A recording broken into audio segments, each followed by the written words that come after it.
কিছু সময় আগে আমার বয়ফ্রেন্ড আমাকে তার ব্লক লিস্টের সদস্য করে দিল। তার ভাষ্যমতে আমার অপরাধ আছে একটা, আর তা হলো আমি গরিব ঘরের মেয়ে। অথচ প্রেমের শুরুতে হাতটা ধরে বলেছিল উঁচু নিচু আমি মানি না, আমি শুধু জানি তোমাকেই ভালোবাসি আর তোমাকেই ভালোবাসতে চাই।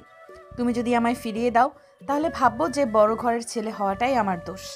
ছেড়ে দিব এ সংসার, তবু আমায় গ্রহণ করো তুমি। সদ্য পিতা হারানো আমিটা যেন গলে গেলাম। একটা শক্ত হাতের প্রয়োজন ছিল। আমার দিকে বাড়ানো হাতটা চেয়েও ফিরিয়ে দিতে পারলাম না। নিষ্ঠুরে মন বলল যে তোর জন্য নিজ সংসার ছাড়তে চায়, সে আর যাই হোক তোকে কখনোই ছাড়বে না। আমি হতভাগী ভুলেই গেছিলাম পৃথিবী কঠিন আদলে তৈরি। এই রজনীতে টাকাই সব। প্রয়োজন ছাড়া কেউ কারণ নয়, প্রয়োজনেই মানুষ হয় আপন। যেমনটা আমি তাকে প্রয়োজনে গ্রহণ করেছিলাম, তবে কখনোই ছাড়তে চাইনি। কিন্তু সে এক মুহূর্তে বুঝিয়ে দিল আমি তার প্রয়োজনে প্রিয়জন ছিলাম। লাইনগুলো লিখেই ডায়েরিটা বন্ধ করে দিল হুর। সবটাই তিক্ত হয়ে গেছে তার নিকট। 6 মাস আগের ঘটনাগুলোই লিখেছে সে। ভালোবাসা বলতে কিছুই নেই, হারিয়ে যায় সকলে। কেউ কথা দিয়ে কথা রাখেনি, যেমনটা রাখেনি বাবা। দু চোখ মুছে হুর, ডুবে যায় স্মৃতিতে। কত শত রঙিন স্বপ্ন বুনেছিল সে।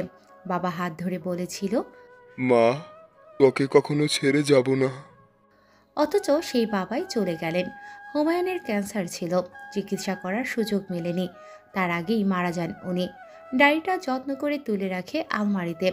রুগ্ন মায়ের রুমে গিয়ে বসে পড়ে। দিন দিন লতিফার অবস্থাও খারাপ হচ্ছে। কে জানে কোন রোগ হয়েছে। হুরের মস্তিষ্ক তেমন কিছু ভাবতে পারে না। লতিফা বললেন, তোর জন্য বিয়ের প্রস্তাব এসেছে। না করে দিও মা। এটা কেমন কথা হুর? আমি অসুস্থ, তোর বাবা নেই, আর তুই কিনা বিয়ে করবি না? মা তুমি অসুস্থ, এই অবস্থায় বিয়ে কেমন করে করি বলো তো? এই জন্যই বলছি বিয়ে করতে। আমি মরলে পাড়ার কুত্তারা হুমড়ি খেয়ে পড়বে, ছিঁড়ে খাবে। তবু আমি বিয়ে করতে চাচ্ছি না মা। দেখ মা, তোর হাতটা শক্ত, কারো হাতে তুলে দিতে পারলে আমি নিশ্চিন্তে মরতে পারবো। এইটুকু প্রতিদান দে মা, নাখোশ করিস না আর। কেঁদে ওঠে হুর। লতিফার হাত ধরে বলে, তোমাকে রেখে কেমন করে থাকবো আমি? এর জন্যই তো কাছাকাছি বিয়ে দিব, যাতে যখন ইচ্ছে আসতে পারিস। মানে? জমিদার বাড়ি থেকে প্রস্তাব এসেছে। পরশু জমিদার বাড়ির বড় ছেলের বিয়ে হওয়ার কথা, তবে জমিদার বাড়ির ছোট ছেলে সেই মেয়েকে নিয়ে চলে গেছে। কথাটা শোনা মাত্রই মাথায় আকাশ ভেঙে পড়ল হুরের। তাহির ওর প্রাক্তন হয়, আর সে তো জমিদার বাড়ির ছোট ছেলে। চোখ দুটো ছলছল করে ওঠে ওর। এ কেমন পরীক্ষার মধ্যে পড়তে হলো তাকে। যার সাথে বিয়ে হবে তাকে এখনো দেখেনি হুর, দেখার কোনো আগ্রহও নেই। মায়ের ইচ্ছের মর্যাদা দিতে গিয়ে নিজেকে বলে দিচ্ছে সে। কিছুই করার নেই এখন। এই পৃথিবীতে একজনই আছে তার, সেও শয্যাশায়ী। লতিফার কিছু হলে চারিপাশের হায়নারা ওকে কলঙ্কিত করে দেবে। সব কিছু বিবেচনা করে বলি হতে রাজি হয়েছে হুর। প্রাক্তন প্রেমিকের বাড়িতেই বউ হয়ে যাচ্ছে সে। জমিদার বাড়ি থেকে হলুদের জিনিসপত্র এসেছে। এক পরেই ও খরচ করতে হবে না মেয়ে বাড়ির, শুধু তারা মেয়েটাকেই নেবে। হুরকে বেশ পছন্দ করেছেন জমিদার গিন্নি, তাই তো এত শত আয়োজন। হলুদ শাড়ি পরিয়ে উঠানে নেওয়া হয় হুরকে। লতিফা মেয়ের দিকে তাকিয়ে আছেন, দৃষ্টিতে খুশি ঝলমল করছে। মায়ের হাসি দেখে মৃদু হাসি হুর। মায়ের কোনো বড় অসুখ হয়েছে বলে তার ধারণা। সবাই হুরকে হলুদ লাগাতে থাকে।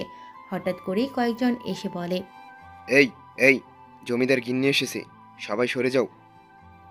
সবাই দুই ভাগে ভাগ হয়ে দাঁড়ায়। হুর লক্ষ্য করে মাঝবয়সী সুন্দর স্বাস্থ্যের এক মহিলা এগিয়ে আসেন, গায়ে অলংকারে ভরা, চাল চলনে বেশ ভাব। এগিয়ে আসে সে হুরের দিকে।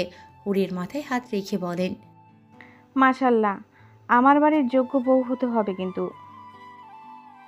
মাথা ঝাঁকায় হুর। জমিদার গিন্নি নাম রুমা। তিনি একটি বক্স থেকে গহনা বের করে হুরের গলায় পরিয়ে দিলেন। প্রচণ্ড অবাক হয় হুর। এত ভারী গহনায় কেমন অস্বস্তি হচ্ছে তার। রুমা সেটা বুঝে নিয়ে বললেন, এটা তোমাকে প্রথম দেখার জন্য দিলাম। তোমার রূপের কথা অনেক শুনেছি, তবে ভাবতেও পারিনি এত সুন্দর হবে। তোমার নামের মতোই তুমি সুন্দর। আসমান থেকে যেন কোনো হুর নেমে এসেছে। রুমার মুখে প্রশংসা শুনে লজ্জা পেল হুর। পরক্ষণেই ভাবনায় আসে তাহিরের কথা। তাহির ফিরে এলে ও বাড়িতে কেমন করে থাকবে হুর। বিয়ের দিন সকালে প্রচণ্ড মন খারাপ হয় হুরের। মন খারাপের কারণ সে খুঁজে পায় না। একটু পরে যেই মানুষটা স্বামী হতে চলেছে তাকে এখনো দেখেনি সে। দেখার জন্য ভেতর থেকে কোনো চঞ্চলতাও নেই, যেন বিয়ে নয়, চলছে পুতুলের খেলা। আজ বলেছে আর কালই বিয়ে। আশ্চর্য, অন্যের পাপের শাস্তি যেন তাকে দেয়া হচ্ছে। জমিদার বাড়ি থেকে কয়েকজন মেয়ে পাঠানো হয়েছে। সকাল থেকেই তারা হাতে পায়ে মুখে কি যেন মাখিয়ে বসিয়ে রেখেছে। রূপচর্চার চরম পর্যায়ে ওঠানো হয়েছে। হুরের কোনো অনুভূতি নেই। কিছু মেয়ে নানানভাবে মজা করে চলেছে। মেয়েটার সেদিকে ধ্যানই নেই। হঠাৎ করে বাহুতে ধাক্কা পায় ও ঘুরে তাকাতেই দেখে দুটো মেয়ে হাসছে। অপ্রস্তুত হয় মেয়েটা। তিথি বলে, কি গো ভাবি, কোন ধ্যানে আছো? আমরা এতক্ষণ ধরে এসেছি অথচ তোমার কোনো ধ্যানই নেই। হুর ঈষৎ অপ্রস্তুত হলো, তারপর শোধালো, তোমরা?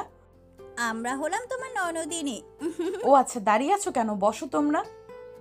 হুরের পাশে বসে তিথি জুহি আশেপাশে তাকিয়ে বলে, শোনো ভাবি যান, আমার ভাইয়া কিন্তু একদম অন্য রকমের। তাকে সব সময় হাতে রাখবে কেমন? মৃদু হাসে হুর। ফিস ফিস করে তিথি বলে, আমার ভাইয়ার যেন প্রথম রাতেই সব মিষ্টি পেয়ে যায় ভাবি। জুহির এহেন কথাতে লজ্জায় রাঙা হয় হুর। বাচ্চা বাচ্চা মেয়েরা কী সব কথা বলছে, ওর কোনো উত্তর করতে পারে না। সে নিজেও খুব বড় এমন নয়, সবে 18 শেষ করেছে।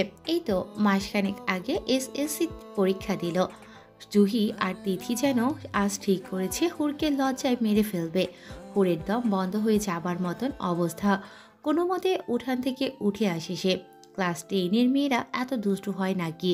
সোনালি পাড়ে লাল বেনারসি পরানো হচ্ছে হুরকে, সাথে ভারী গহনার সেট, মুখে মেকআপের ছোঁয়া। সব মিলিয়ে হুর আজ নতুনভাবে হুরের মতো সেজে উঠেছে। অদ্ভুত সুন্দর লাগছে এই মেয়েটাকে। দূর থেকে চোখের পানি ফেললেন লতিফা। মেয়েকে বিয়ে দিয়েই যেন শেষ নিঃশ্বাস ত্যাগ করবেন। উনিও একই রোগে আক্রান্ত। হুমায়ুন সিগারেটের নেশায় মত্ত ছিল। তার সাথে 22 বছর সংসার করেছে লতিফা। হুমায়ুনের সাথে সাথে তাকেও মরণব্যাধিতে ধরেছে। দু চোখের কার্নিশের পানিটুকু মুছে নিয়ে এগিয়ে আসেন তিনি। হুর লতিফাকে দেখে ছলছল নয়নে তাকায়। লতিফা মেয়ের কপালে চুমু দেন। হুরের বুক হু হু করে ওঠে।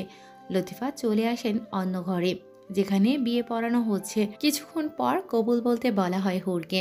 কয়েকবার শ্বাস ফেলে কবুল বলে হুর। বিয়ের মোহরানা তৎক্ষণাৎ পরিশোধ করতে হয় জাহিনকে। মেয়েকে বিদায় দেওয়ার সময় ভেঙে পড়েন লতিফা। আশেপাশে মহিলারা সামলায় লতিফাকে। হুর এক বিন্দু চোখের পানিও ফেলে না। সে মনে মনে দৃঢ় প্রতিজ্ঞ হয়, মায়ের সামনে আর ভেঙে পড়বে না সে। জমিদার বাড়ির নিয়ম অনুসারে নতুন বউকে পালকিতে তোলা হয়। পালকি চলা শুরু করলে দু চোখ বেয়ে অশ্রু বেরিয়ে আসে। পালকি যত আগায় হুর যেন ঠিক ততটাই পেছনে ফিরে তাকায়। ভবিষ্যৎ নিয়ে ভাবনা আসে না তার। সে তাকিয়ে দেখে তার ফেলে যাওয়া মমতাময়ী মাকে। কেন যেন বুকটা ভারী অনুভব হয়। আচ্ছা, এখন কি তার কিছু হারানোর ব্যথা অনুভব হচ্ছে? কি হারাবে সে? তার মমতাময়ী মাকে? জমিদার বাড়ির বড় ছেলে জাহিন, তাকে দেখেনি হুর। এখন তাকে ঘরে বসিয়ে দেয়া হয়েছে। মস্ত বড় ঘরটা ফুলের গন্ধে ভরে উঠেছে। ওর বুক ভরে শ্বাস নেয়। তার দুটো চোখ বুজে আসতে চায়। সহসাই দরজা খোলার আওয়াজ হয়। ঘুম ছুটে যায় ওর। ও চেপে বসে থাকে। বুকের ভেতর কেমন করছে।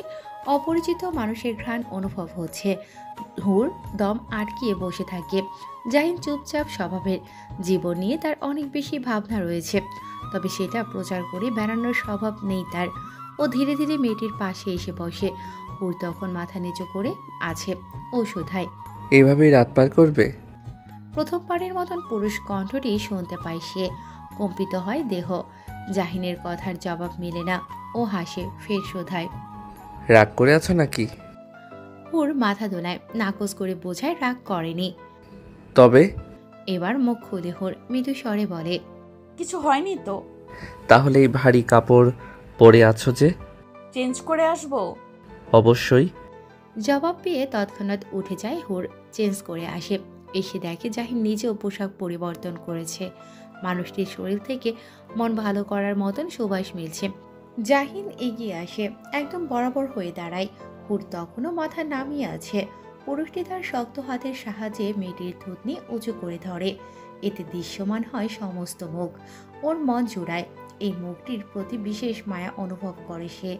ছোট ভাইয়ের করা সমস্ত কিছুই জানে ও। হুরকে প্রথমবার দেখেই জাহিনের মনে হয়েছিল এই মেয়ে শুধুই তার। জাহিন কেমন করে তাকিয়ে আছে। এদিকে লজ্জায় চোখ নামিয়ে ফেলেছে হুর।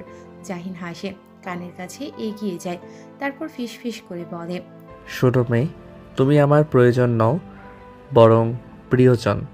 প্রয়োজন ফুরিয়ে যায়, তবে প্রিয়জন ফুরায় না। ছেলেটির এহীন কথায় হুরের শরীর কেঁপে ওঠে, দু চোখে অশ্রু নামে। তবে সত্যিই কি প্রিয়জন পেল সে? একটি মিষ্টি সকালের সূচনা হলো। জাহিনের সর্বাঙ্গে নববধূর ঘ্রাণ।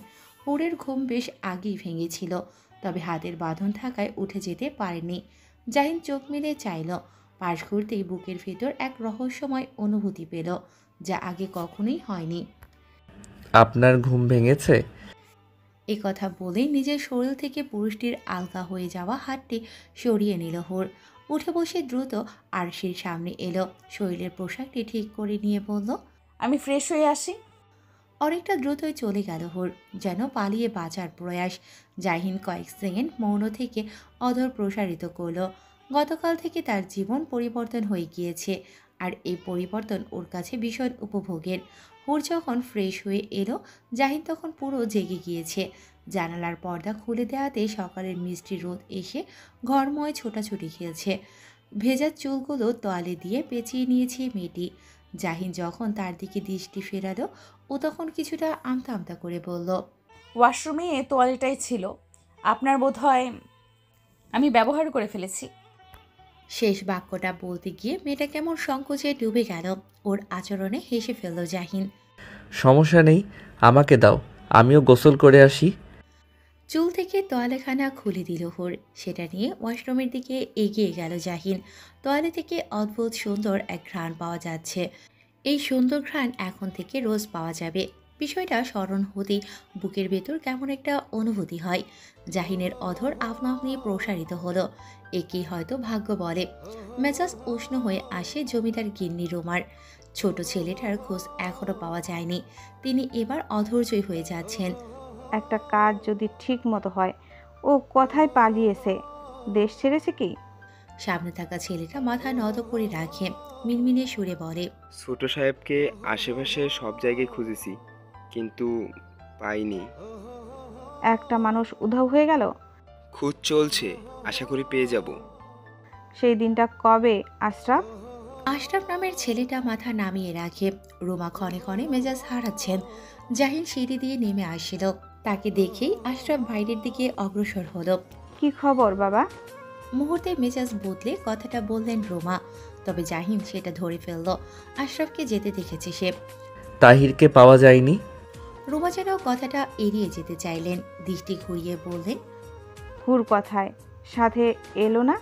একটু পরই আসবে, তার আগে বলুন, তাহিরকে পাওয়া যায়নি? যায়নি তো কি হয়েছে, পাওয়া যাবে। দেশ ছেড়ে তো পালায়নি। সেটা ঠিক। বলেই সামনের দিকে তাকালো ও। হুরকে নামতে দেখা যাচ্ছে, তাই বিষয়টি আর লম্বা হলো না। জাহিন আর রুমা দুজনেই মেয়েটির দিকে দৃষ্টি দিয়ে আছে। সদ্য গোসল করে নামা হুরকে হুরের অনুরূপী দেখাচ্ছে। মাশাল্লাহ। কাছে এগিয়ে এসে কথাটা বললেন রোমা। হুর অনেকটা লজ্জা পেল। একবার জাহিনের সাথে দৃষ্টিও মিলে গেল। ও চট করে দৃষ্টি ফিরিয়ে অন্য পাশে চাইল। সবকিছু মেনে নিয়ে বিয়েটা করেছে হুর, তবে কোথাও একটা সংকোচ রয়েই গিয়েছে। বুকের ভেতর হু হু এখনো করে। তাই কিনা দুদিন ধরেই খাওয়া দাওয়া নেই। ডাইনিংয়ে নানা রকম খাবার সাজানো। হুর চেয়ে দেখছি শুধু, তবে রুচি আসে না। জাহিন নরম সুরে বলল, খাবারগুলো পছন্দ হয়নি? চমকালো মেয়েটি। অন্যমনস্ক ছিল বিধায় জাহিনের হঠাৎ বলা কথাগুলো সমস্ত শরীরে কেমন একটা শিরশিরে হাওয়ার মতন মনে হলো। জি হয়েছে। তবে খাচ্ছ না কেন? আমার আসলে খেতে ইচ্ছে করছে না। অল্প একটু খাও, আজ সারা দিনেও খাবার খাওয়ার সময় পাবে না। নিচ থেকেই পরোটা আর চিজ অমলেট প্লেটে তুলে দিল জাহিন। ওর এমন বিনয় দেখে মেয়েটির বুকের ভিতর উষ্ণ একটি অনুভূতি এলো। সেই সাথে নিজেকে শাসন করে বোঝালো অতীতের সবকিছু ভুলে গিয়ে এই মানুষটাকে যেন সবটুকু দিয়ে ভালোবাসতে পারে। হুরকে আরও একবার সাজিয়ে গুছিয়ে পুতুলের ন্যায় বসিয়ে রাখা হলো। ও একটু মনমরা হয়েছিল। ঠিক তখনই পাখির মতন উড়ে এলো দুই কিশোরী। তিথি এসেই হুরের গলার আশেপাশে দেখতে লাগলো। ওর এহেন কাণ্ডে বিহ্বলের মতো চেয়ে রইল হুর। মেকআপে সব ঢেকে গেল নাকি? তিথির কথার জবাবে জুহি বলে, হতে পারে। ইস, সকালে আসা উচিত ছিল। ওদের দুজনের কথার মাঝে বোকার মতন হুর বলল, তোমার শরীরের কথা বলছো? Love bite. বলল জুহি। ওর কথায় চোখ বড় বড় করে ফেললো হুর। কেমন একটা লজ্জা লাগছে। তিথি ওর লজ্জা বাড়াতে কানের কাজ ঘেঁষে বলল, বলো। তোমার প্রথম রাতের রোমান্স কেমন হলো? আমাদের কাছে সব শেয়ার করতে হবে। ভাইয়া খুব রোমান্টিক, রাইট? হুরের যে কি অস্বস্তি হচ্ছে, এরকম কথাবার্তায় একদমই অভ্যস্ত নয় সে। ও চোখের দৃষ্টি নত রাখে। তবে এই দুই কিশোরীও থেমে থাকার পাত্রী নয়। নাছরবান্দা হয়ে একের পর এক প্রশ্ন করতে থাকে, অথচ হুর শুধু লজ্জায় মিয়ে যায়। চারিপাশে চোখ বোলায় যদি কাউকে পায় যে তাকে এই দুই কিশোরীর হাত থেকে রক্ষা করবে, কিন্তু হায়, পরিচিত কারোরই দেখা মেলে না। তোরা এভাবে হাসছিস কেন? হুট করে জাহিনের গলাটা শোনা গেল। এতে করে দু বোন কেমন জড়সড় হলো।